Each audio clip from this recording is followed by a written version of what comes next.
Shalom, shalom, querida teleaudiencia de La Raíz, ya sea que me estés mirando por el canal de YouTube o por Apocalipsis Network, te damos la bienvenida a esta quinta y última parte del estudio mesiánico de Gálatas. Saludamos a Esteban Morales del otro lado en los controles y hoy, bueno, como estamos en esta última parte cerrando este ciclo, estamos con las velas del Shabbat acá acompañándonos porque el programa lo estamos grabando un viernes precisamente, pero bueno, no sé si nos estás mirando en vivo, pero de todas maneras, si no es así, el Señor es nuestro Shabbat.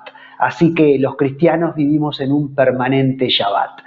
Vamos, Esteban, a la diapositiva número 2 de la PowerPoint Presentation, porque hoy tenemos mucho para compartir para poder cerrar el estudio. En la diapositiva número 2 habíamos visto este punteo que yo había hecho del estudio, del cual hemos cubierto los primeros 4 puntos. El mensaje del Evangelio, Pablo, un apóstol a los gentiles o un Shalías a las naciones.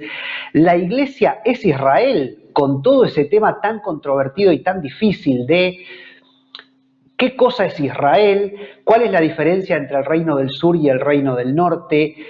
¿Cuál es la diferencia entre un gentil que al hacerse al Dios de Israel también se vuelve un Israel espiritual? Bueno, todo este tema complejo que le hemos dedicado mucho tiempo en estas 4 primeras partes del estudio. Vimos también el paralelismo entre el profeta Oseas y Jesús, Oshía y Yeshua. Y hoy vamos a cubrir estos 6 puntos. La iglesia ayer y hoy, el valor de la ley escrita, las obras de la ley o la tradición oral, la autoridad de la Torá o la ley escrita sobre esa tradición, los frutos de la carne, el yugo de la tradición, y los frutos del espíritu, la libertad de la Torá. Así que hoy vamos a tener una clase suculenta donde vamos a ir por todos estos puntos. Y ya podés volver a mí, Esteban. Entonces les cuento en cuanto al tema de la iglesia ayer y hoy, que en el Concilio de Jerusalén, del cual también hemos hablado, que está en Hechos capítulo 15, y donde Jacobo cita al profeta Amós capítulo 9, la profecía de Amós, que es para Israel, Jacobo ve que a través de la conversión de los dispersos ya se cumple la restauración de las 12 tribus y se puede alcanzar ya a otros gentiles. Y exigirles a todos estos nuevos creyentes la circuncisión podría abrir la puerta para que estos hermanos terminaran siendo tragados por la tradición, por los rituales mandatados como el de la circuncisión e incluso por las obras de la ley. Esos rituales inventados por los rabinos, a veces conocidos como takanot, porque nadie se podía circuncidar en aquel momento, como tampoco hoy día una persona se puede circuncidar, sino bajo la observancia de un rabino y con posteriores implicancias de tener que sujetarse a leyes propias de la tradición oral. El mensaje central del nuevo pacto con la concepción de la ley escrita en el corazón, porque ese es el gran tema del nuevo pacto en el Mesías, la nueva alianza, la sangre de la nueva alianza, Dios escribiendo su ley en nuestro corazón, ese mensaje se podría diluir si nosotros nos comenzamos a distraer con exigirle a las personas que se avengan a todo lo que es la tradición judaica, litúrgica y de las obras de la ley y de las tradiciones. Concomitantemente, Jacobo sugiere respecto a estos hermanos gentiles que ya que tienen a Moisés, que es leído en la sinagoga cada día de reposo, no se los cargue con la observancia de las obras de la ley ritual ni de las obras de la ley. Es innecesario, dice él, en Hechos capítulo 15, versículo 21.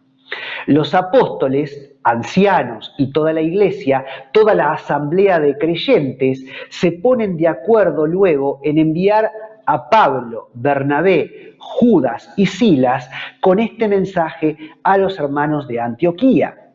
Hechos 15, 23. El tema era controvertido, tanto que el apóstol Pedro tuvo una actitud judaizante y casi arrasó a Bernabé consigo, según Gálatas 2:13. Los rabinos prohibían en aquel entonces comer con los gentiles, este era el tema, por temor a la contaminación espiritual. Esa es la causa por la que Dios le habla a Pedro en la visión de los animales por él considerados inmundos en Hechos 10. ¿Se acuerdan cuando Pedro está en la casa de Simón el curtidor y baja aquel lienzo en la visión que tuvo Pedro con animales inmundos y el Señor le dice mata y come y Pedro dice no Señor porque cosa inmunda no va a tocar mis labios porque soy un buen judío? Bueno, Pedro necesitaba entender que no se puede considerar inmundo a un gentil, ya sea que éste fuera un hermano israelita asimilado, es decir, un judío que se había gentilizado, o un israelita del reino del norte que se había gentilizado, o un gentil como tal, sin el ADN de Abraham. No importa, no se puede considerar inmunda a una persona que abraza el Evangelio. Porque puede ser como la mujer sirofenicia en tiempos de la predicación de Jesús, que Jesús no le niega por la fe de esta mujer la bendición del cielo. A ese tipo de hipocresía judaizante se refería Jesús cuando exhortaba a guardarnos de la levadura de los fariseos, en Lucas 12 y en Mateo 23. La exhortación apunta básicamente a hacer lo que diga Moisés, la ley escrita, pero no la tradición oral. No alinearse detrás de un sistema rabínico que, es más, termina anulando a la Torá, que es básicamente lo que hacían los fariseos y lo que el judaísmo muchas veces hace hoy día. El profeta Isaías nos habla de lo mismo al decir que enseñan como mandamientos doctrinas de hombres y que el pueblo lo honra solo de labios, en Isaías 29:13. Es decir, que Isaías, años 700 a.C., ya está hablando de todo el tema de la hipocresía y la religiosidad. Sin embargo, debemos entender también históricamente por qué unos actuaron de una manera y otros de la otra. El gentil tenía miedo de caer en un ritual exterior para nada espiritual. Y el judío tenía miedo que el espíritu antisemita se levantara y robara la identidad de los nuevos conversos, porque la gente se estaba convirtiendo para creer en Jesús y era una rama del judaísmo, los nazarenos, un judaísmo mesiánico. Entonces, igual eran judíos, aunque creían en Jesús. Y también estaba el temor, como por ejemplo Pedro, genuinamente, como buen judío, podría tener el genuino temor de que no se levantara un espíritu antisemita en los nuevos conversos y esto robara la identidad judaica, como ya había sucedido con el tema de la circuncisión en tiempos de Antíoco Epífanes IV hacia el siglo II a.C., cuando muchos judíos se habían avergonzado de su identidad y se habían helenizado al punto de practicarse una operación para la restitución del prepucio. Esto nosotros ya lo estudiamos cuando estudiamos, y lo podés encontrar en las listas de reproducción del canal de YouTube, en la parte que dice variados, ahí vas a encontrar un estudio que es Hanukkah, la fiesta de las luces, y ahí yo hablo de esto. Increíblemente, muchos judíos se avergonzaban de mostrarse desnudos en los baños públicos junto con las autoridades griegas, y entonces, claro, se hacían una operación, una cirugía plástica para la restitución del prepucio, ¿no? A tal punto se avergonzaban de ser judíos. El jerarca griego había prohibido además circuncidar a los niños judíos por considerarlo un acto de barbarie.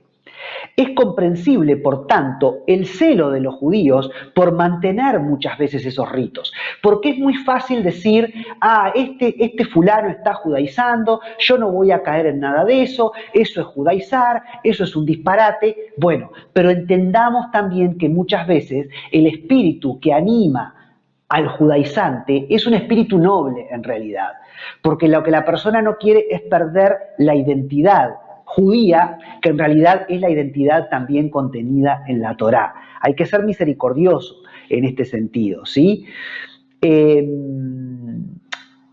Muchas veces los judíos luchan por mantener los ritos, o las personas que son judaizantes dentro de los mesiánicos, dentro de los cristianos, luchan por mantener una serie de ritos, no por los ritos en sí, sino que ellos apuntaban a algo más. Hoy día los judíos conservadores justifican la observancia de la tradición por la misma razón. Es como levantar muchas vallas, muchas barreras, muchos cercos alrededor de la ley escrita alrededor de la Torá, de modo tal de nunca llegar a transgredir esa ley, o que sea más difícil llegar a transgredir esa ley. ¿Viste cuando hay una carrera de vallas en los Juegos Olímpicos? Que los corredores, además de correr, tienen que saltar vallas, y cada vez que saltan vallas, relentan el tiempo, ¿no? Enlentecen la carrera. No pueden ir tan rápido como que uno que corre 100 metros llanos y no tiene que atravesar vallas. El tener que atravesar una valla hace que te detengas una fracción de segundo para poder saltarla. Entonces, si vos pones vallas, si vos pones cercos, te va a costar más llegar a transgredir la Torá.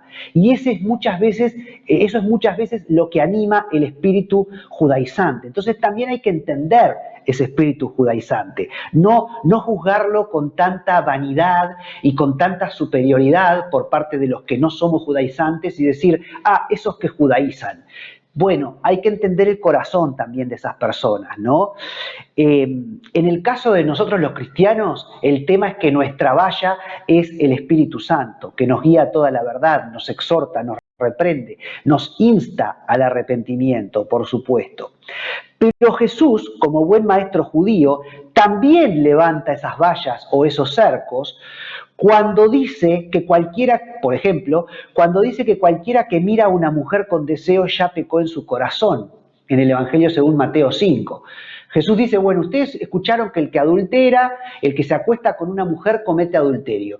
Yo les digo que no solamente el que se acuesta, sino que el que mira con deseo a una mujer ya está adulterando en su corazón. ¿Qué está haciendo Jesús en ese punto? Levantando una valla, levantando un cerco que no está en la Torá escrita, porque la Torá escrita condenaba el acto de adulterio. Sin embargo, Jesús levanta una valla con anterioridad y dice, si vos mirás a una mujer con deseo sexual, ya estás adulterando con ella. ¿Qué estaba haciendo Jesús como buen maestro judío y como buen fariseo?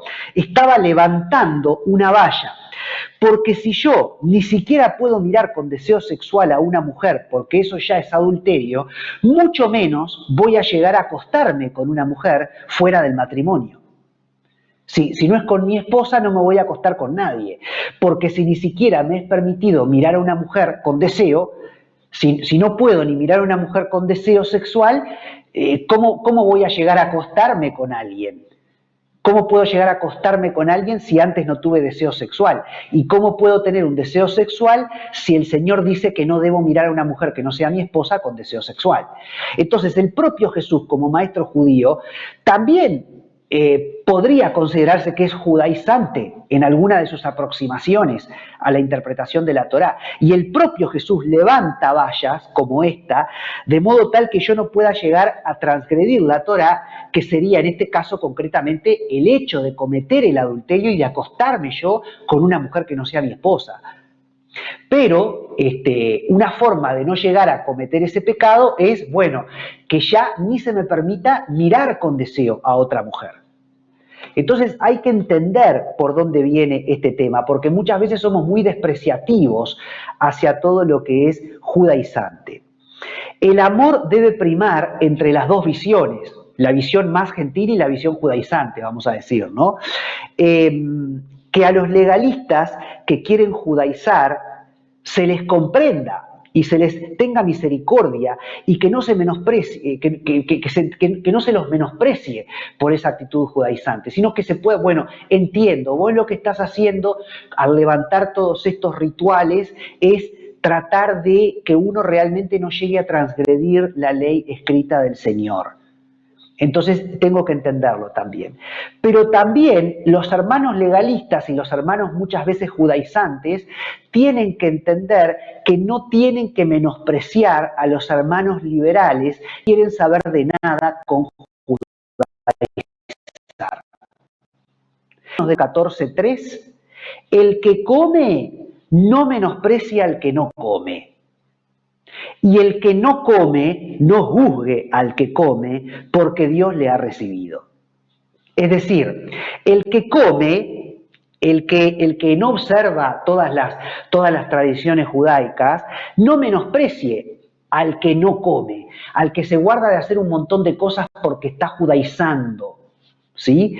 Pero el que judaiza, que es el que no come, el judaizante, no juzgue al hermano que con libertad dice, yo esto no lo guardo, yo esto no lo hago, porque de todas maneras yo guardo la Torá, aunque no observe todos estos aspectos externos de la liturgia y de la tradición judía, ¿sí? Ese es el punto, ¿no? Y por decirlo en términos proféticos, y hablando de todo este tema que hemos hablado del reino del norte y el reino del sur, Israel y Judá, yo diría, en palabras del profeta Ezequiel, capítulo 37, versículos 19 al 22, que cese la envidia de Efraín, ¿sí? El hijo pródigo, los liberales, los gentiles, los que habiendo pertenecido al pueblo de Dios en algún momento se alejaron, bueno, que cese la envidia de Efraín hacia ese hermano mayor que ha permanecido junto al Padre, que son los judíos, y que cese la hostilidad de Judá, la hostilidad del hermano mayor, la hostilidad del judío, del que ha guardado los preceptos de la Torá, con toda la liturgia y toda la parafernalia, ¿sí? Que cese la hostilidad de Judá. Ya no somos más dos pueblos, sino un solo pueblo en el Señor, porque Él ha derribado la pared intermedia de separación. Él unió los dos palos, el palo de Israel y el palo de Judá, efraimitas y judíos, israelitas y judíos, reino del norte y reino del sur. Somos un solo pueblo. ¿Sí? Ezequiel 37. No estoy diciendo con esto que los gentiles solo refiere a efraimitas gentilizados, no, también quiero aclarar esto, porque ya hemos visto que hay judíos del reino del sur que se gentilizaron y hay gentiles. Y cualquiera de esos que llega al Señor Jesucristo entra en la familia de Dios. Pero digo, estoy trayendo a colación este versículo de Ezequiel 37, 19 en forma profética. ¿Sí? Que cese la envidia de Efraín y la hostilidad de Judá, para hablar de esto de los que critican a los que judaizan y los judaizantes que critican a los otros que son demasiado liberales. Es decir, que ese asunto que tenemos en el cristianismo hoy día también está vinculado con el tema de los dos reinos de Israel, el reino del norte y el reino del sur. Y este principio lo podemos ejemplificar precisamente con lo que sucede con la circuncisión. El judío no debe obligar al gentil a circuncidarse en el plano físico, como bien lo plantea Jacobo en el primer concilio de la Iglesia, el concilio de Jerusalén, en Hechos 15. ¿Por qué? Porque la circuncisión es la del corazón, en el plano espiritual. La verdadera circuncisión, como lo explica Pablo en Romanos 2:29. Es judío el que lo es en el interior, y la circuncisión es la del corazón, en espíritu, no en letra. Si un gentil tiene el ADN de Abraham, Isaac y Jacob, pero no vive como un judío, no es circuncidado, no enciende las velas en Shabbat, no hace un montón de cosas de la tradición judaica, de todas maneras, ¿sí? Al entregarse al Señor, el Espíritu del Señor le va a enseñar la ley de Moisés y Él la va a respetar en su corazón y en su aplicación espiritual, en lo que la ley está enseñando a través de ese ritual, más que en el ritual en sí.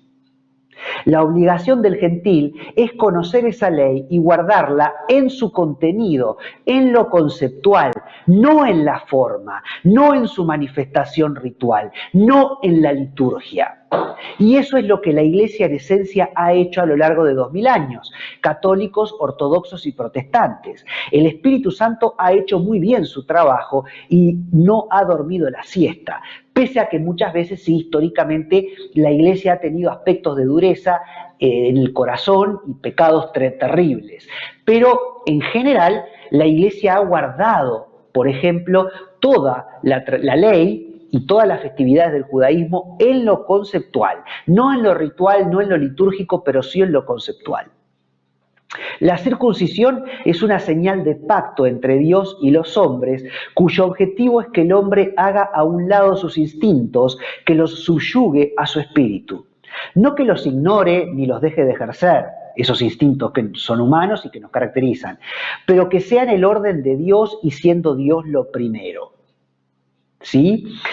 En Hechos 15, Pablo no obliga a nadie a circuncidarse, como no se puede obligar a nadie a guardar la ley, a guardar y a amar la palabra, a amar al Señor Jesús. La conversión no se impone, la persona la elige. Pero ojo, el gentil, por su parte, tampoco debe menospreciar a su hermano judío, que además de guardar la esencia de la ley, guarda la forma o el ritual o la liturgia y elige, por ejemplo, circuncidarse en la carne, algo propio de la cultura judía. Es un tema de convicción. Es decir, que si un hermano judío hoy se convierte en Israel y ese hermano judío que se convierte a Jesús, mañana tiene un hijo y al octavo día lo circuncida a ese hijo, está perfecto. Yo tengo que respetar también que ese hermano judío que se convirtió a Cristo quiere seguir observando la tradición judaica, como de hecho lo hacen los judíos mesiánicos en Israel. Y bueno, ellos prenden las velas en Shabbat, van a la sinagoga, circuncidan a los hijos. Bueno, yo tengo que respetar eso también. Mi director en Canadá, de un instituto judío mesiánico donde yo estudio, Holy Language, Izzy Abraham, que es creyente en Jesús, él va a la sinagoga, a una sinagoga judía típica. Bueno, yo lo tengo que respetar a él. Me puede chocar, me puede no gustar, puedo no entenderlo, pero yo tengo que respetar y amar a mi hermano en Cristo que hace eso. Así que tampoco se trata de despreciar a los hermanos que encienden las velas en Shabbat y que de pronto, bueno, alguno elige circuncidarse y por lo tanto se va a tener que poner bajo la ley judaica en muchos sentidos. No es juguete, pero bueno, si alguno lo quiere hacer, allá ellos, ¿no? Otro ejemplo son las festividades. El hermano judío no tiene por qué juzgar al gentil que no arma su enramada durante la fiesta de los tabernáculos. Por ejemplo, ahora que pasó hace poco tiempo, para el que esté mirando el programa en vivo, hace poco tiempo se celebró la fiesta de las enramadas o los tabernáculos, ¿sí? Y todo judío arma en el fondo de su casa o en la calle una enramada y pasa una semana entera casi que bajo esa enramada, leyendo la Torá, orando, meditando en el Señor, ¿no? Ahora, yo como cristiano no tengo que necesariamente armar una sucá o enramada durante esa fiesta en el fondo de mi casa como lo hacen los judíos. Tampoco estaría mal si lo hago, pero es opcional. Lo que no es opcional es pasar por alto esta festividad, no saber de esta festividad, no estudiar esta festividad, no entender el alcance soteriológico y escatológico en lo que refiere a la salvación y a la segunda venida de Cristo, ¿sí? No interpretar por qué Dios instituyó la fiesta de las enramadas, no saber leer la enseñanza espiritual que esa festividad esconde. Eso no es opcional, eso como cristiano tengo que hacerlo, tengo que saberlo y tengo que entenderlo. Ahora, la parte litúrgica, armar una enramada en la iglesia o en el fondo de mi casa, eso es opcional, eso es otra cosa, ¿sí? Entonces, esa festividad, producto de una manifestación cultural de la divinidad, revela trazos de la personalidad del Dios al cual como cristiano adora. Entonces, por eso tenemos que saber qué significa la festividad de Sukkot. Y esto lo podés encontrar también en la lista de reproducción del canal de YouTube como las fiestas de Jesús. Ahí yo explico cómo todas las fiestas del judaísmo llevan a nuestro Señor Jesucristo. Y es muy importante observarlas en el sentido conceptual. Y de hecho la Iglesia las ha observado siempre conceptualmente a lo largo de 2000 años. Pero tenemos que entenderlas y más ahora que se acerca el tiempo final porque hay festividades, todas en realidad, pero en manera especial 3 de estas 7 festividades remiten a la segunda venida de Cristo. Así que sí será importante la observancia de estas festividades. Ahora, que quien no arma una sukkah, ¿sí? Por eso, si yo no armo una sukkah en el fondo de mi casa, no tengo por qué despreciar tampoco al hermano que sí arma la sukkah, ¿sí? Y que el que arma la sukkah no juzgue al que no la arma. Si yo no armo una sukkah o una enramada en el fondo de mi casa, el hermano mesiánico que sí la arma no tiene que despreciarme a mí ni tratarme como que yo no soy espiritual porque no armé mi enramada. Porque si yo enseño sobre Sukkot y tengo claro lo que significa esta festividad, no necesito armar una sukkah. No voy a ser más santo por armar una enramada, ni voy a estar más cerca de Dios por armar la enramadita. Eso lo puedo hacer o no. Ahora, yo que no armo la enramada, no tengo que despreciar al hermano que arma la enramada, porque armar la enramada le recuerda a este hermano con mayor facilidad lo que es esta celebración. Entonces es una forma también de levantar una barrera, de levantar un cerco que me acerca en este caso a la Torá. ¿Sí? Entonces es un tema ahí, ¿no? En conclusión, la Iglesia no se tiene que judaizar en el sentido ritual del término, pero tampoco debe la Iglesia ser antisemita, ojo, anti-Judá, como históricamente lo fue Efraín, el reino del norte, hacia su hermano sureño Judá. Recordemos que bajo la égida de Jeroboam, ellos crearon, los hermanos del norte, un nuevo sistema religioso. Esto está explicado en el estudio, en la raíz, Israel, su historia, nuestra historia. Entonces, debemos entender, en el caso de las fiestas, por ejemplo, que no han perimido, porque la aplicación de la festividad es todavía de vital importancia en nuestra vida. Ojo con esto, que la no exteriorización del rito tampoco se transforme en un espíritu antisemita que nos haga perder la visión de la profunda y maravillosa verdad espiritual que la ley de Moisés encierra. Verdad por la cual Jesús dijo que esa ley no pasará. ¡Ojo! Él es esa ley. Jesús es esa ley. Y más fácil, dice Jesús, es que pase en el cielo y la tierra que se frustre una tilde de la ley. Lucas 16, 17.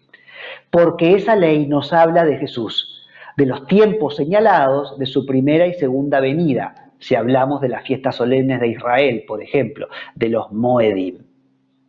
Muy bien. Siguiente punto, el valor de la ley escrita. Estamos acostumbrados a escuchar que la ley caducó, que el Antiguo Testamento no cuenta más, pero Jesús no pensaba igual. Como vemos en esto que yo acabo de citar respecto a la importancia de la ley y otros pasajes del Nuevo Testamento que están contenidos, Esteban, en la diapositiva número 21. Miren cómo, por ejemplo, el apóstol Juan dice en la primera carta de Juan, capítulo 3, versículos 4, está en la diapositiva 21, Esteban, dice: todo aquel que comete pecado infringe también la ley, pues el pecado es infracción de la ley. A ver si nos entendemos, lo está diciendo el apóstol Juan en su primera carta en el Nuevo Testamento. ¿Qué es el pecado? Infracción de la ley, infracción de la Torá. Todo aquel que permanece en él no peca, es decir, no infringe la Torá. Y esto lo está diciendo el apóstol Juan. Y el mismo apóstol Juan, en Apocalipsis 14, 12, dice: los que guardan los mandamientos y la fe de Jesús. Los mandamientos, referencia al Antiguo Testamento. Y también en la primera carta de Juan, capítulo 2, versículo 17, dice: hermanos, no os escribo mandamiento nuevo, sino el mandamiento antiguo que habéis tenido desde el principio. Este mandamiento antiguo es la palabra que habéis oído desde el principio. Primera de Juan 2, 7. Sin embargo, os escribo un mandamiento nuevo, agrega el apóstol Juan, que es verdadero en él y en vosotros, porque las tinieblas van pasando y la luz verdadera ya alumbra. Y podés volver a mí, Esteban. ¿De qué mandamiento antiguo habla Juan a la iglesia naciente, a estos judíos o israelitas helenizados y los otros gentiles que se están convirtiendo? ¿De qué palabra oída desde el principio, sino de la ley de Moisés? Les está hablando Juan cuando dice del mandamiento antiguo. ¿Y por qué dice que el nuevo mandamiento no consiste sino en entender con claridad el sentido de aquel mandamiento antiguo? Entender que los tiempos se han cumplido, que el Mesías prometido y anunciado en aquella bendita ley, en aquel mandamiento antiguo en los profetas, ha llegado. El tiempo se ha cumplido y aquel mandamiento antiguo tiene ahora certera vigencia. Pero ojo, el mandamiento antiguo no caducó, el mandamiento antiguo se revalidó. Y como vimos, el Antiguo Testamento es revelado entonces en el Nuevo Testamento. Ese Nuevo Testamento que está escondido en el Antiguo Testamento. El apóstol Pablo le dice a Timoteo que las Escrituras lo hacen sabio para la salvación. Las Escrituras no refiere al Nuevo Testamento, no compilado todavía en ese momento. Las Escrituras, de las que Pablo le dice a Timoteo que lo hacen sabio para la salvación, habla de la palabra que salva, que es la ley de Moisés y los profetas. Segunda de Timoteo 3:15. Pedro habla de regresar a la Torá, a la palabra que vive y permanece para siempre. La Torá vive y permanece para siempre, dice Primera de Pedro 1, 23, 25. ¿Qué palabra existía entonces? No el Nuevo Testamento. Pablo hablaba de la ley y los profetas, pues como bien dijo Jesús, esas escrituras que son vida, que anuncian la buena nueva, dan testimonio de él. Juan 5:39, porque todo en la Torá refiere al Mesías. Esa es la palabra que por el Evangelio os ha sido anunciada. No un mensaje nuevo, sino el cumplimiento del mensaje profetizado en la Torá, en la ley y los profetas. El Evangelio anuncia la Torá, la instrucción divina. No es casual que el libro que Jesús más citó en los Evangelios fue Deuteronomio, conocido como la segunda ley, que refrenda la ley dada a Moisés en el monte Sinaí. Esta concepción de valorización de la ley armoniza a su vez con la acusación del Señor hacia los maestros de la ley y los escribas en cuanto a que la habían transgredido y eran hacedores de maldad. El punto es que a la ley escrita, ellos habían adicionado sus razonamientos, sus propias reglas, su propia letra, la que mata, la que para nada aprovecha. Jesús no los acusa a los maestros, fariseos y escribas por vivir bajo la ley, sino por transgredirla. Jesús no los acusa por seguir la ley escrita, sino por haberle agregado la ley oral y por creer además que la observancia de la ley salva, es decir, que mis obras me salvan, cuando es la fe la que salva, como lo salvó a Abraham, quien creyó y le fue contado por justicia.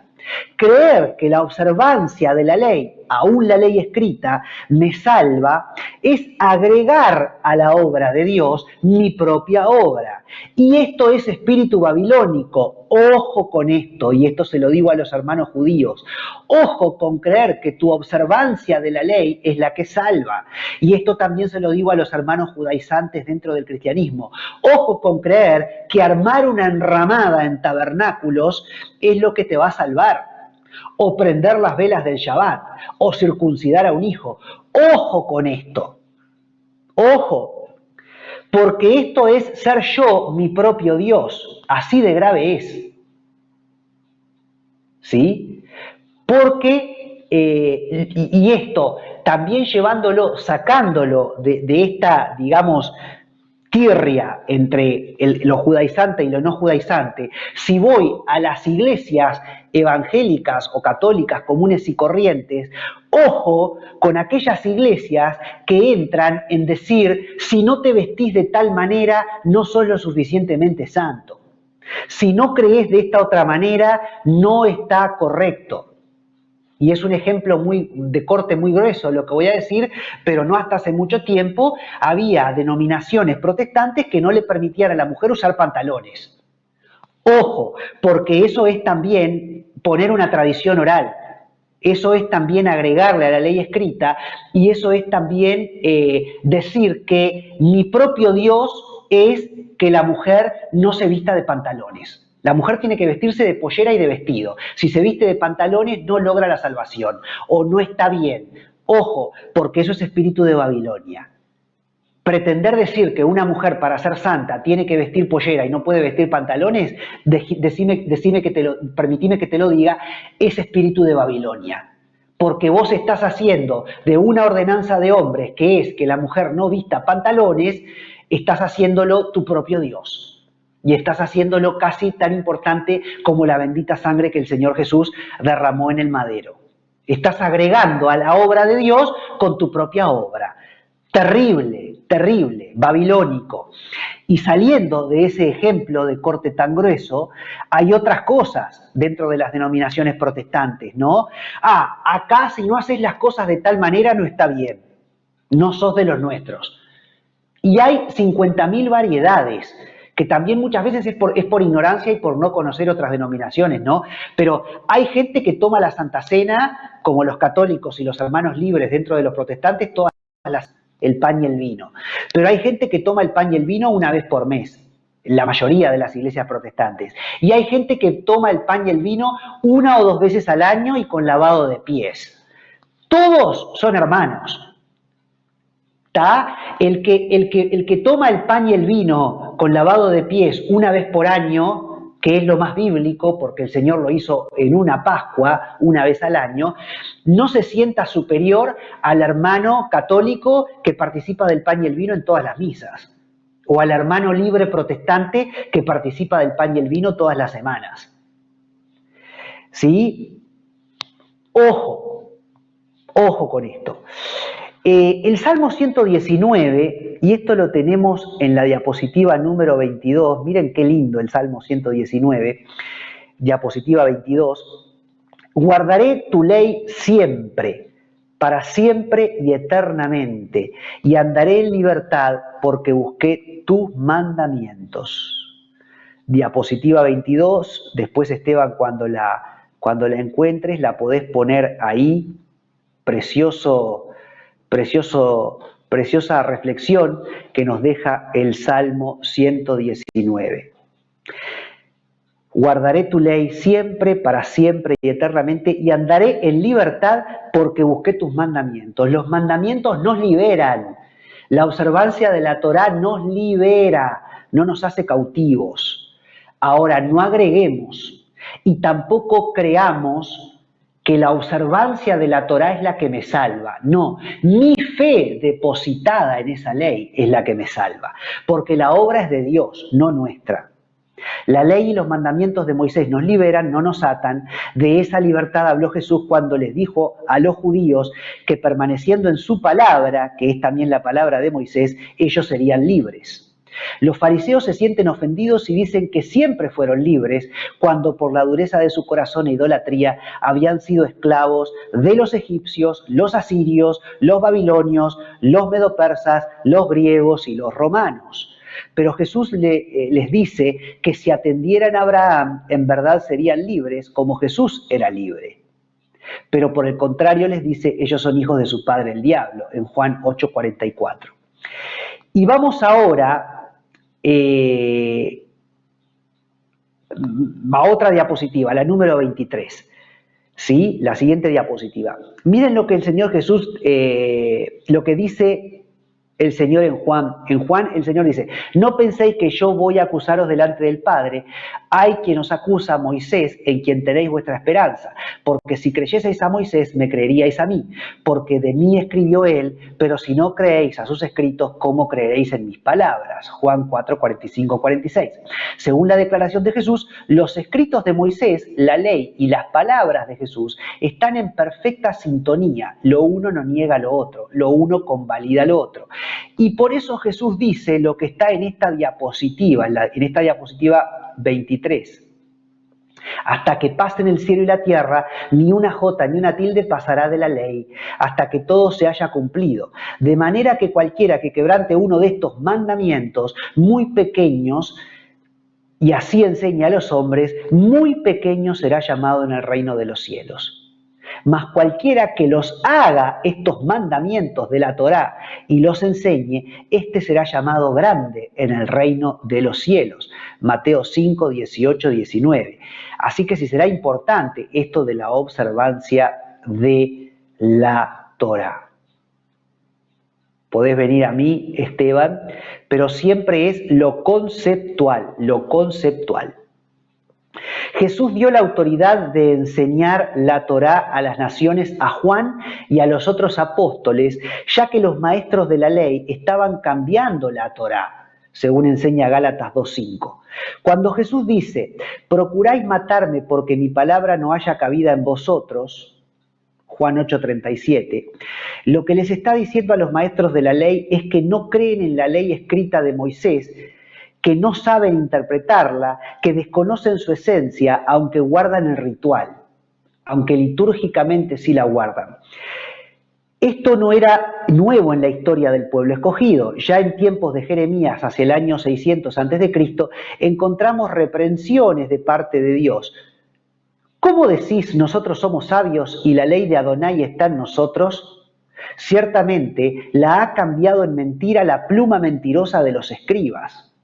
Jeremías 8:7-8, año 600 a.C., antes de la cautividad babilónica, por lo que, a menos que la expresión sea un giro del lenguaje, una metáfora, ya antes del cautiverio babilónico podemos interpretar que había tradiciones escritas, agregado de hombres, sobre la ley escrita de la Torá. La ley original, digamos. La reprensión hacia los escribas y fariseos de Mateo 23 por parte de Jesús a lo mismo refiere. La iglesia naciente, los judíos mesiánicos, debían ser guardados de caer en este error. Tener apariencia de piedad y negar su eficacia, guardar la forma e ignorar el contenido, preocuparse por las obras de la ley, haciendo a un lado la verdadera ley. Por eso el siguiente punto es las obras de la ley y la tradición oral, ¿no? Judaizar, por lo tanto, no refiere tanto a nuestra obligación de guardar la Torá escrita, la ley de Moisés necesariamente, sino más bien a guardar las obras de la ley. Este término obras de la ley del que Pablo habla no estuvo del todo claro sino hasta el hallazgo de los rollos del Mar Muerto por un pastorcito árabe de una forma accidental. Sucedió esto, lo digo como si fuera un cuento. Se le perdió una oveja y comenzó a tirar piedras en las cuevas para ver dónde estaba la oveja. Una de esas piedras rompió una de varias vasijas en una de las cuevas. Dentro de esas vasijas estaban contenidos los rollos más antiguos de las escrituras hasta ahora descubiertos, del siglo II a.C. son, y esto sucedió hacia el año 1950, es el descubrimiento arqueológico, el hallazgo arqueológico más importante casi que de la historia. Y bueno, en esos rollos y otros escritos, entre los cuales figuraba un tratado titulado Las obras de la ley, referente a las leyes, tradiciones y costumbres que un judío debía observar. Al interpelarnos respecto a cómo se llegó a la elaboración de un tratado como este, que aparece en los rollos de Qumran, debemos comenzar por la ley escrita por Moisés. Vamos a la diapositiva 24, donde en forma muy sucinta, yo quiero que nosotros entendamos que hay un proceso histórico. La siguiente diapositiva, la número 24, Esteban, a ver, la diapositiva 24, la anterior, ahí está, muy bien.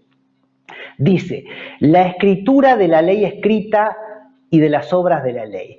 Tenemos la ley de Moisés, después viene Josué y Finnes, después viene Jueces, Samuel, los profetas, la gran asamblea de 120 eruditos con Esdras, el Sanedrín y el Talmud.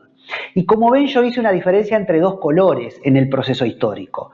Todo lo verde siempre respetó a rajatabla la ley escrita inspirada por el Espíritu Santo. Lo que está en rosado ya son las obras de la ley. Es decir, lo que el Sanedrín y el Talmud ya agrega a la ley escrita todo esto que son los takanot, los mandamientos de hombres, todas esas barreras, todos esos cercos que tenían una buena intención. Era con el objetivo de guardar todo lo que está en verde. Levantaron cosas en rosado, para que quede claro, inventaron cosas, que es lo que está en rosado, para que todo lo que está en verde se mantuviera y fuera conservado. Que todo lo que está en verde es bueno. Es todo aquello de que Jesús dijo, cielo y tierra pasarán, pero mis palabras no pasarán, la ley no pasará. Pero se refiere también a lo conceptual de todo eso que está en verde. Bueno, lo que se levantó en rosado fue para guardar eso verde. Pero le dieron tanta trascendencia, tanta importancia, que al final eras salvo por guardar lo rosado y no lo verde. Porque supuestamente al guardar lo rosado estás guardando lo verde, cuando muchas veces no es así. Y podés venir a mí, Esteban. Y esto te lo puedo graficar, el hecho de que guardar lo rosado no es guardar lo verde necesariamente, te lo puedo explicar con, los judíos ultraortodoxos, la ultraortodoxia judía, por ejemplo, hoy día, ellos consideran que es pecado que un varón, por ejemplo, vierta semen en tierra. De modo tal que como tú no podés tener relaciones sexuales hasta que te cases, y se casan muy jovencitos, pero es preferible que vos vayas y tengas relaciones sexuales con una prostituta, de modo tal que tu semen sea vertido en el vientre de esa mujer, a que tu semen sea vertido en tierra, por ejemplo, por producto de la masturbación. Entonces, los judíos ultraortodoxos, muy observantes de la Torá, no tienen inconveniente en que los jovencitos vayan y se acuesten con prostitutas hasta que se casen, para observar esa ley que ellos inventaron, esa tradición rabínica, que dice que es maldición que el semen se derrame en tierra. Ahora, vos te das cuenta la ceguera espiritual que tienen, porque están cuidando de que el semen no se derrame en tierra y de pronto consideran que es un gran pecado la masturbación, de modo tal que se bañan una vez por semana con jabón, es decir, se pueden bañar todos los días con agua, pero no se tocan sus partes íntimas para que no haya ninguna excitación, para no provocar ningún tipo de autoplacer, los varones, ¿no? Y apenas una vez por semana se lavan con jabón y agua. Con agua se pueden bañar todos los días, pero el jabón apenas una vez por semana. Todo para tratar de que no te roces, de que no te toques, de que no te autoexcites. Pero no tienen problema en que vayas y que te acuestes con una prostituta. Entonces vemos cómo a veces observar las obras de la carne, observar todas esas leyes y esas tradiciones orales que supuestamente tienen como objetivo que no llegues a transgredir la Torá, muchas veces terminás transgrediendo la Torá de una, hasta que casi que por observar esas obras inventadas por los hombres, esa tradición contenida en el Talmud, por ejemplo, ¿sí? Entonces voy a refrendar un poquito para que se entienda lo que estaba graficado en la diapositiva. Podés mostrarla de vuelta, Esteban, la diapositiva 24 si querés, y les voy a explicar un poquito, ¿sí? Tenemos la ley escrita por Moisés, que luego fue copiada por Josué y Finés, ¿sí? Uno de los sacerdotes, hijo descendiente de Aarón, de la tribu de Leví. Luego los jueces copian también, se encargan de que se mantenga la copia de esa tradición escrita. Samuel, el profeta Samuel, los otros profetas y la denominada Gran Asamblea compuesta por 120 eruditos en tiempos de Esdras, ¿sí? Que son los que vuelven del cautiverio babilónico. Ahí, estando en la cautividad babilónica, empieza toda la recopilación de no podemos perder nuestra identidad, tenemos que escribir la ley de Moisés, tenemos que mantenerla, no tenemos templo, no tenemos Jerusalén, hemos sido exilados de nuestra tierra, vamos a levantar las sinagogas, guardar el Shabbat, crear las escuelas rabínicas, y después vuelven a la tierra prometida 70 años después del cautiverio babilónico, y bueno, se forma el famoso Sanedrín, ¿sí? Esto nace con Esdras, los eruditos en tiempos de Esdras, ¿verdad?, que después se transforman en el Sanedrín. A la Torá escrita se le comienza entonces a adicionar la interpretación de los rabinos y los maestros de la ley de lo que la Torá de Moisés decía.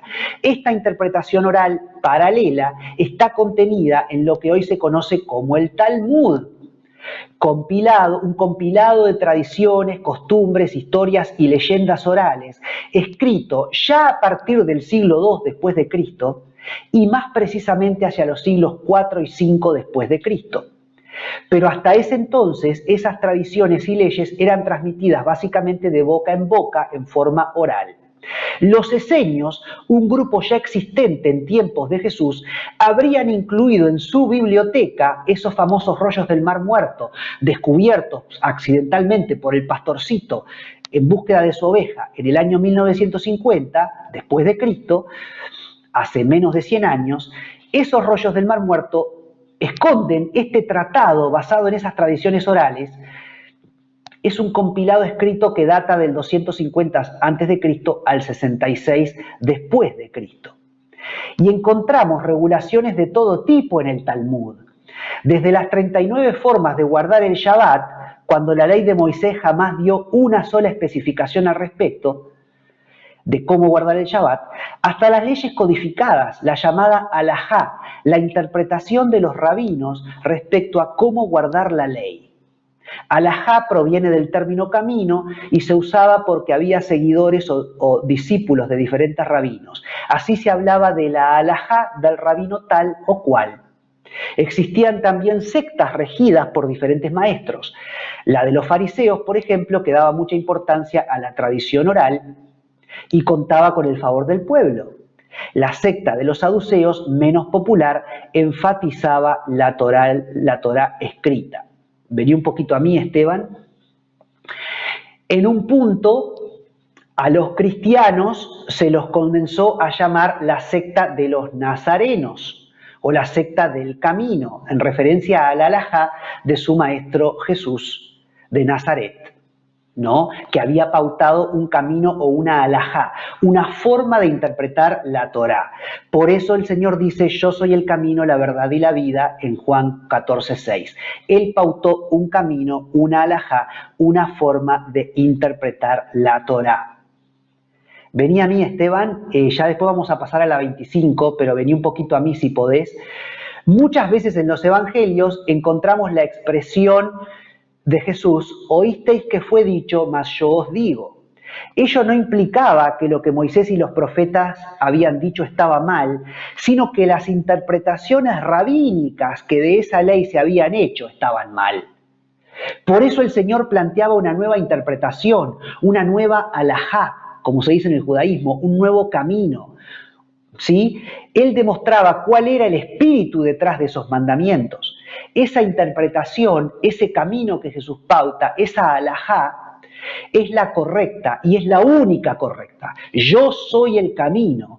Es una invitación, como buen rabino judío que Jesús era, una invitación a que sus seguidores sigan su interpretación rabínica o halágica de la Torá. Ejemplo de las obras de la ley a las que Jesús refirió, tenemos en Marcos o Mateo, que nos hablan de la costumbre de lavarse las manos antes de comer, Marcos 7 y Mateo 15. Colosenses nos habla de las leyes de lo separado que prohibían tocar ciertas cosas. Las reiteradas exhortaciones del apóstol Pablo al joven Timoteo también refieren a estas reglamentaciones conocidas como takanot. Primera de Timoteo 1:3-8. Como te rogué que te quedases en Éfeso cuando fui a Macedonia,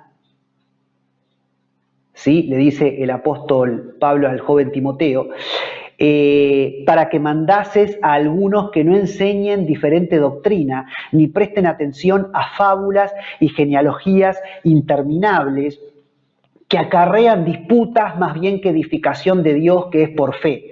Así te encargo ahora, pues el propósito de este mandamiento es el amor nacido del corazón limpio y de buena conciencia y de fe no fingida, de las cuales cosas, desviándose algunos, se apartaron a vana palabrería, queriendo ser doctores de la ley, sin entender ni lo que hablan ni lo que afirman. Pero sabemos que la ley es buena si uno la usa legítimamente.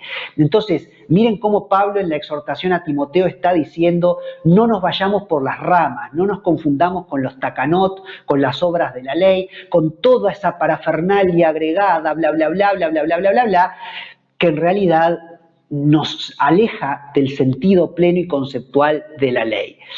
La diapositiva 25 tiene el texto de Colosenses, ahora sí, diapositiva 25, Colosenses 2, 20, 22, pues si habéis muerto con Cristo en cuanto a los rudimentos del mundo, ¿por qué como si vivieses en el mundo os sometéis a preceptos tales como no manejes, ni gustes, ni aun toques, en conformidad a mandamientos y doctrinas de hombres? Ahí está el punto. Son doctrinas de hombres, no es necesariamente palabra inspirada por Dios.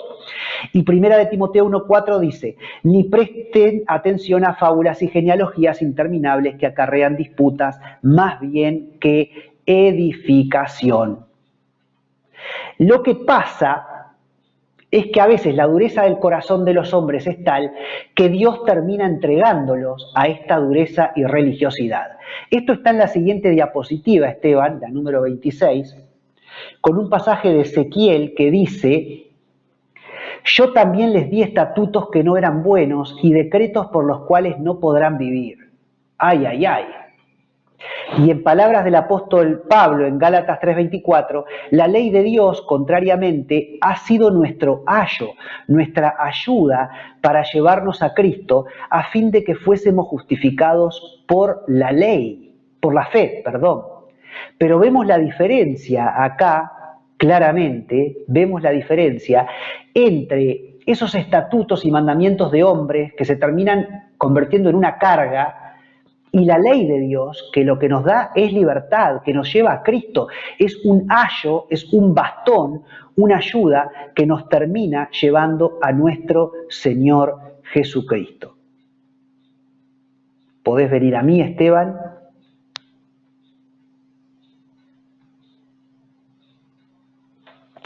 Veamos qué dice la Torá escrita respecto a sí misma. Dice, ordenó Moisés con los ancianos de Israel al pueblo diciendo, guardaréis todos los mandamientos que yo os prescribo hoy, y el día que pases el Jordán a la tierra que Adonai tu Dios te da, levantarás piedras grandes y las revocarás con cal, y escribirás en ella todas las palabras de la ley. Y escribirás muy claramente. Dice que hay que escribirlo y lo dice 2 veces, y en el judaísmo cuando algo se dice 2 veces es porque hay que ponerle atención. Escribirás muy claramente en las piedras todas las palabras de esta ley. Guarda silencio y escucha, oh Israel, hoy has venido a ser pueblo del Señor tu Dios. Oirás pues la voz del Señor tu Dios y cumplirás sus mandamientos y sus estatutos que te ordeno hoy. Deuteronomio 27.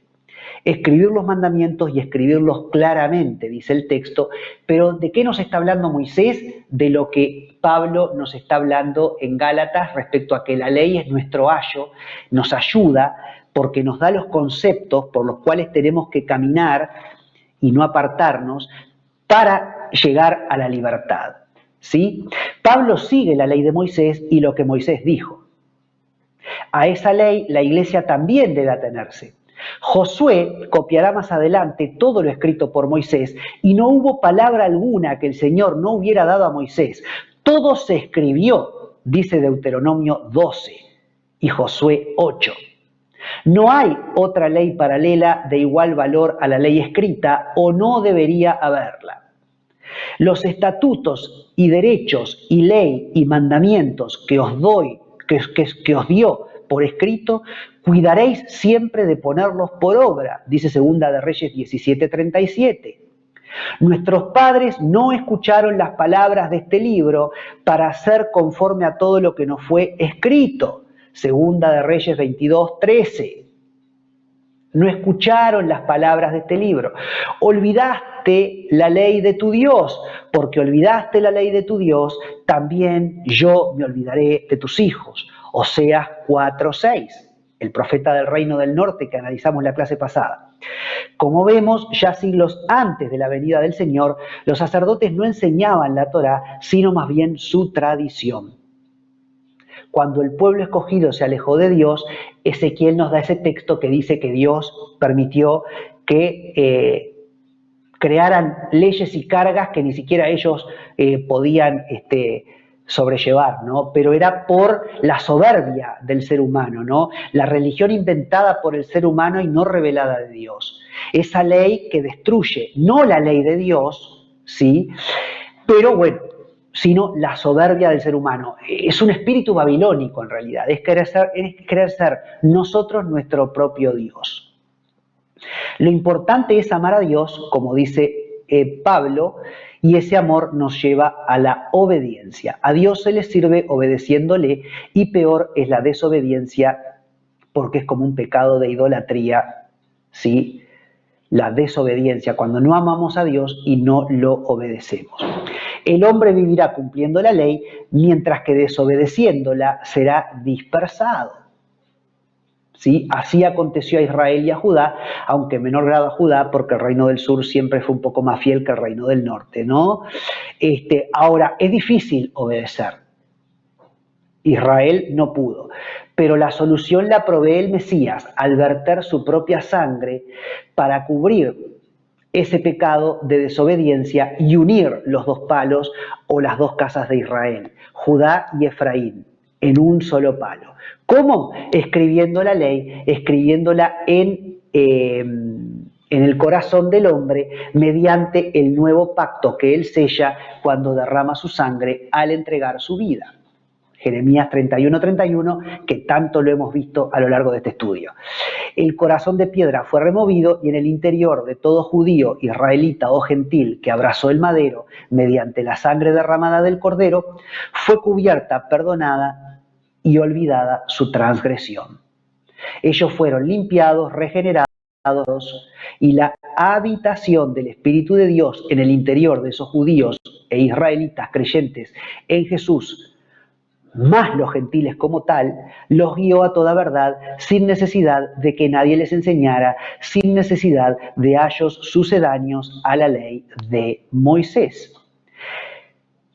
Juan 14:26. Esos judíos mesiánicos, esos israelitas mesiánicos y esos gentiles que abrazaron el pacto somos nosotros, la Iglesia de Jesucristo, quienes al creer en Jesús hemos sido rescatados de nuestra naturaleza hipócrita, de nuestra vana manera de vivir, para decirlo según lo expresa Pablo en Gálatas 2.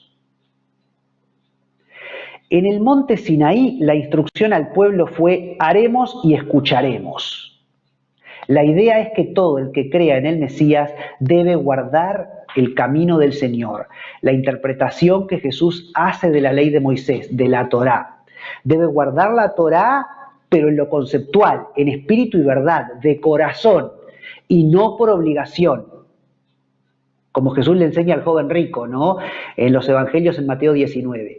Esto se relaciona con la fe de Abraham, quien oyó la voz de Dios y guardó sus preceptos y mandamientos, en Génesis 26. Es decir, Abraham oyó a Dios y guardó los preceptos y los mandamientos por fe. Y nosotros guardamos los mandamientos y los preceptos por fe. Están ahora escritos en nuestro corazón por fe, porque hemos creído que la sangre de Jesucristo nos limpia de todo pecado y nos hace aptos para la plena comunión con el Señor. Nosotros, como Abraham, somos hijos de la fe. ¿Quién es el padre de la fe? Abraham. Lo que cuenta es seguir la fe de Abraham. En el capítulo 4 de Gálatas, Pablo habla de Agar y Sara, las mujeres de Abraham y de sus hijos, Ismael, el hijo de la carne, e Isaac, el hijo de la fe, del cual proviene la iglesia, los que salen fuera, los que avanzan por fe. Gálatas 4, 21, 31. Vamos a la diapositiva número 29, Esteban. Vamos a saltear la 27 y la 28 y vamos a ir a la diapositiva número 29, que tiene este cuadro. Estamos en este momento en 1 hora de grabación de programa, pero yo voy a seguir un poquito más porque así terminamos el estudio, ¿sí? La diapositiva 29, bueno, tenemos esta foto de Charles Locke de 1842, Agar ofreciendo agua a su hijo Ismael en el desierto, porque recordemos que Abraham se casó con Sara no le daba a los hijos, como Dios le había prometido a Abraham descendencia, Abraham quiso darle una manito a Dios y entre él y Sara estuvieron de acuerdo en que Abraham se acostara con Agar, su concubina. Agar dio a luz a Ismael, después Sara quedó embarazada, unos 12 años después, Ismael se burlaba de Isaac, el hijo de Sara, porque era un bebé, y bueno, finalmente Agar e Ismael son echados al desierto, porque no era Ismael el hijo de la promesa, sino Isaac es el hijo de la promesa, y en Isaac te será llamada descendencia. ¿Sí? En su alegoría, el apóstol Pablo dice que Agar tipifica, esta mujer, ¿sí?, tipifica el pacto dado en Sinaí, en tablas de piedra, mientras que Sara tipifica el nuevo pacto en el Mesías, escrito en el corazón de los creyentes mediante el Espíritu Santo. No debemos confundir el concepto de la ley del Sinaí, eterna e inmutable, con el del pacto del Sinaí, el cual caducó cuando el Mesías fue clavado en el madero, murió, resucitó, ascendió y envió al Espíritu Santo. ¿Sí? No confundir, una cosa es el pacto en el monte Sinaí y otra cosa es esa ley bendita dada en el monte Sinaí, la ley contenida en ese pacto escrito en piedra. El pacto caducó, pero el contenido de la ley no caducó. Lo que pasa es que ahora esa ley dejó de estar escrita en piedra para estar en nuestro corazón. La promesa ha sido cumplida. En la iglesia, la descendencia de Abraham es como la arena del mar. Ella, la iglesia, es ese remanente que un día volverá. Esa asamblea de creyentes tiene la ley escrita, grabada a fuego en su corazón a través del Espíritu Santo, mediante un nuevo pacto firmado por la sangre que Jesús vertió en la cruz. Ahora la ley no está escrita en tablas, sino en nuestro corazón. El antiguo pacto caducó, pero la ley no. ¿Y podés volver a mí, Esteban? Y ya entro en el penúltimo punto, los frutos de la carne, el yugo de las obras de la ley, la tradición oral, y el creer que la ley me salva. Pero no, me salva la fe depositada en esa ley. Ahí está la clave.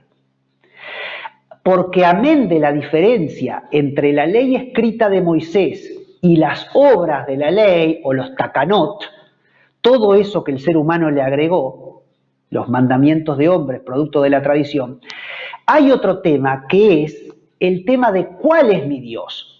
¿Dónde está mi confianza depositada? ¿Dónde está mi fe? Porque si mi confianza está depositada en cumplir la ley, aún la ley escrita, la ley de Moisés, y no, ya no hablamos de las tradiciones, en lugar de poner mi confianza en Dios, en lugar de depositar mi fe en Él, para que Él me ayude a cumplir esa ley escrita, entonces estoy equivocado. Porque eso está mal. ¿Por qué? Porque entonces el estricto cumplimiento de esa ley se convierte en mi Dios. Si yo cumplo estrictamente esta ley, soy salvo. Entonces yo soy mi propio Dios y mi cumplimiento de la ley me da la salvación. Y sí, es cierto que esa ley viene del corazón de Dios y que cumpliéndola estoy agradando a Dios y dependiendo de Él. Pero ese cumplimiento nace del amor a Dios, de mi fe, no desde el esfuerzo humano. Yo no soy Dios, Él es Dios. Mi fe debe estar en Él, no en mi esfuerzo ni en mi obra.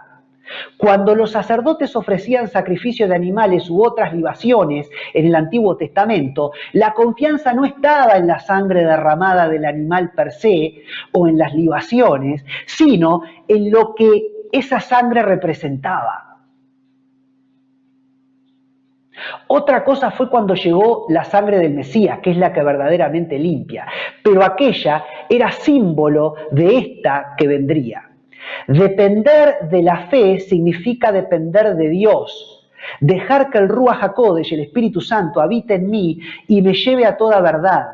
Guardar los mandamientos ya no será gravoso, en palabras del apóstol Juan en 1 de Juan 5:3. ¿Por qué? Porque el Señor vive en mí. El justo vive por la fe, dice Pablo en Gálatas 3, parafraseando a Habacuc 2:4. Y por eso pondrá en el capítulo 4 los ejemplos de Isaac, el hijo de la fe, e Ismael. Ismael es el hijo de la carne, es el fruto del esfuerzo del hombre. Cuando Abraham le quiso dar una mano a Dios, porque ¿cómo voy a tener yo hijos y cómo va a tener mi mujer Sara hijos cuando ya no puede tener más hijos? Dame la concubina, que me voy a acostar con mi concubina, que es más joven, y así voy a cumplir la promesa de Dios. Eso es querer ayudar a Dios, eso es yo transformarme en mi propio Dios y con mi propio esfuerzo poner un plan sucedáneo a la Torá de Dios. Pero la verdadera fe estaba en que no, lo que iba a suceder con Sara. Sí, Sara ya no tiene más la costumbre de las mujeres, ya no menstrua más, pero milagrosamente va a quedar embarazada y va a dar a luz a Isaac. Y eso sucedió. ¿Sí? Ese es el punto, ¿sí? Por eso Pablo está trayendo a colación en el capítulo 4 esto de la rivalidad entre Agar y Sara, Ismael e Isaac, el pacto en el monte Sinaí y el nuevo pacto en el Mesías, porque todo tiene que ver con el tema de la fe, ¿sí? Pero eso no significa que el contenido del pacto en el monte Sinaí caducó. Lo que caducó, como ya lo expliqué en la clase pasada, es la forma en la que ahora esa ley está vivenciada, que es a través de el Señor Jesucristo.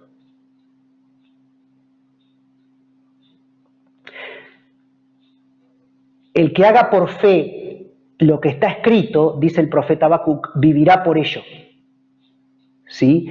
Mientras que conceptualmente las tradiciones agregadas por el judaísmo adornaron lo que está escrito con acciones humanas, reglas, mandamientos de hombres y rituales, depositando en ellos la confianza y la dependencia en lugar de la fe, o depositando en el hecho de hacer la ley escrita en lugar de depositarla en la ley per se, ¿no? La maldición de la que Cristo nos redime es de ese intento nuestro por salvarnos obedeciendo la ley, cosa que nos es imposible, por otro lado. Cristo nos salva de Babilonia. Cristo nos salva de que yo sea mi propio Dios, de que pretenda lograr la salvación por mis propias obras y si ese concepto fuera poco, encima luego inventamos regulaciones que no están estipuladas en la palabra, ¿no? Es decir, primero trato de guardar lo que está en la palabra y me creo que así voy a ser salvo por mi propio esfuerzo y después encima invento, ¿no? Son las pesadas cargas de las que Jesús habló en Mateo 23, ¿sí? Bueno, vamos ahora a una sorpresa que está en la diapositiva número 30 y ya vamos terminando, Esteban. Diapositiva número 30. Ahí hay una sorpresa. Vamos a quedarnos contemplando esta pintura y te voy a contar. Acá hay una pintura de Marc Chagall, este pintor judío bielorruso, David y Absalón. Absalón, hijo del rey David, constituye una notable ilustración respecto a este tema. Él termina enredado en su propio cabello, en las ramas de una encina, y así le dan muerte. El cabello largo del que Absalón se ufanaba, tipo del orgullo, de la soberbia, se transformó en una trampa que hizo posible le quitaran su vida. Segunda de Samuel, capítulo 18. Él se levantó contra su propio padre, David, el ungido de Dios, y quiso ser rey sobre su padre. Absalón se rebeló, con B larga, se rebeló, como Satanás se rebeló en el principio. Jesús cuelga en lugar de los arrogantes que rechazan la palabra de Dios y quieren establecer su propia justicia. Nosotros todos, yo, Esteban, vos que estás ahí del otro lado de la pantalla, nosotros todos somos Absalones. Solo que algunos lo reconocemos, nos arrepentimos, hacemos teshuvá y regresamos, aceptamos la salvación provista en el madero por el Cordero. Otros no, otros siguen enredados en su propio cabello y van a terminar muriendo, porque su propio orgullo los va a matar. Cristo nos redimió de la maldición de la ley, hecho por nosotros maldición, porque escrito está, maldito todo el que es colgado en un madero, Gálatas 3:13. Esto no significa que la ley sea mala, sino que expone nuestra condición pecaminosa. Es en ese sentido que la ley se convierte en una maldición sobre nosotros. Ella nos juzga, nos señala, por decirlo de algún modo. La ley fue dada para que todos reconozcan que han pecado contra ella. La ley es como la constancia del pecado, o de que todos pecaron, Romanos 3:19. Pero venida la fe, no estamos bajo tutores para que, palabra que en un sentido literal es capataces, es decir, maestros de la ley, escribas, fariseos, intérpretes humanos, Gálatas 4:2, porque ahora el Señor vive en nosotros. Y vamos ahora a la siguiente diapositiva, Esteban, la número 31, y voy a decir acá: mas ahora conociendo a Dios, o más bien siendo conocidos por Dios, ¿cómo es que os volvéis de nuevo a los débiles y pobres rudimentos a los cuales os queréis volver a esclavizar? Dice el apóstol Pablo. Guardáis los días, los meses, los tiempos y los años. Me temo de vosotros que haya trabajado con vosotros en vano, o en vano con vosotros. Gálatas 4, 9, 10, dice el apóstol Pablo. Estos hermanos de Galacia guardaban las festividades, no por lo que ellas implicaban, sino por el ritual en sí, se jactaban. Pero además de lo estipulado por Dios en los escritos sagrados, querían agregar su herencia cultural humana. Es decir, que no está hablando acá solamente, de pronto ni siquiera está hablando de las festividades solemnes de Israel, sino de otras festividades judaicas, o incluso otras festividades totalmente fuera de la Torá y de la cultura judía. Un poco de levadura leuda toda la masa, Gálatas 5:9. Muchos conversos gentiles, ex-israelitas asimilados en las naciones, cayeron en eso hace 2000 años, igual que hoy día. En los ministerios mesiánicos, muchos hermanos fácilmente se dejan seducir por la tradición, por las interpretaciones alágicas y talmúdicas, muchas de las cuales son sabias, pero otras no. Y al final, estos hermanos relegan la obra del Salvador para abrazar la tradición. ¿Y qué es lo que sucede? Lo que está acá citado, ¿no?, en Gálatas 5:20.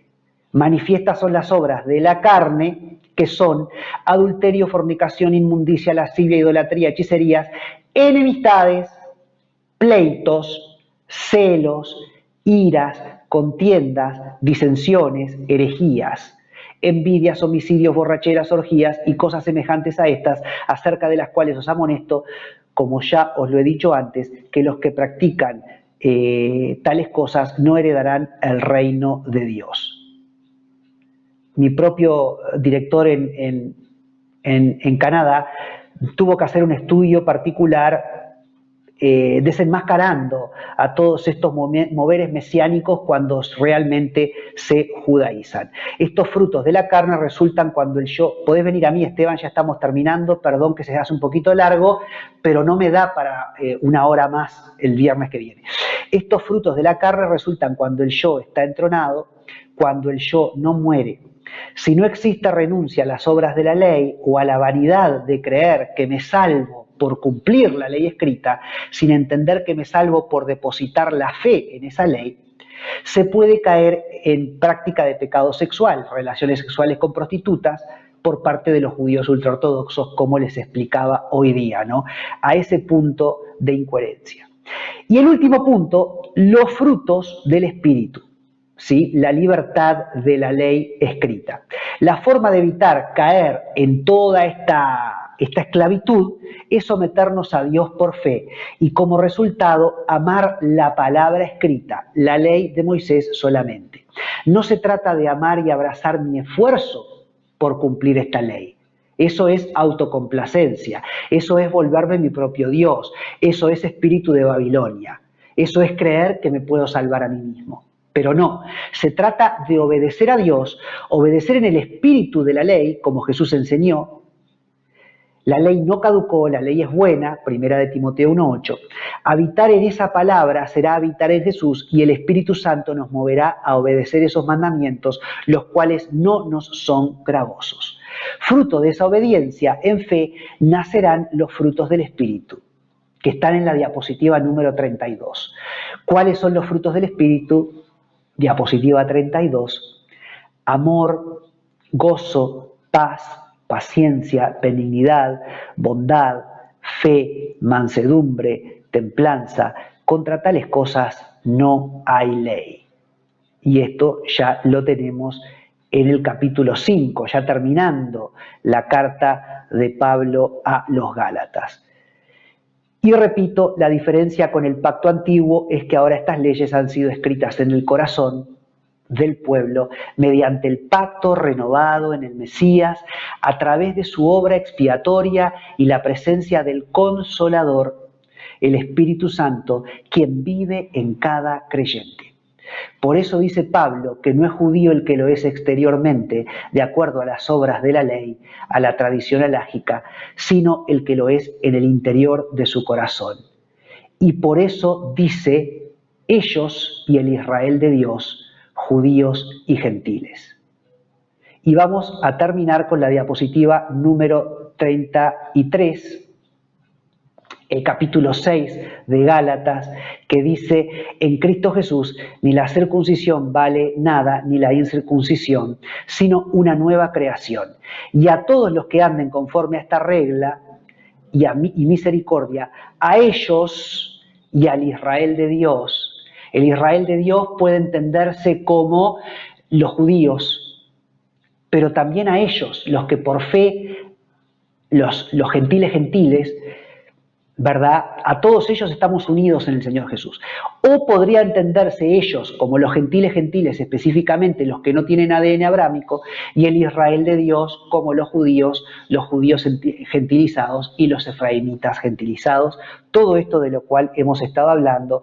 Y en la última diapositiva, la 34, creo que esto resume todo. Este es el resumen de todo. Esto es la nueva alianza. Esta es la sangre del nuevo pacto, de la nueva alianza que por vosotros es derramada.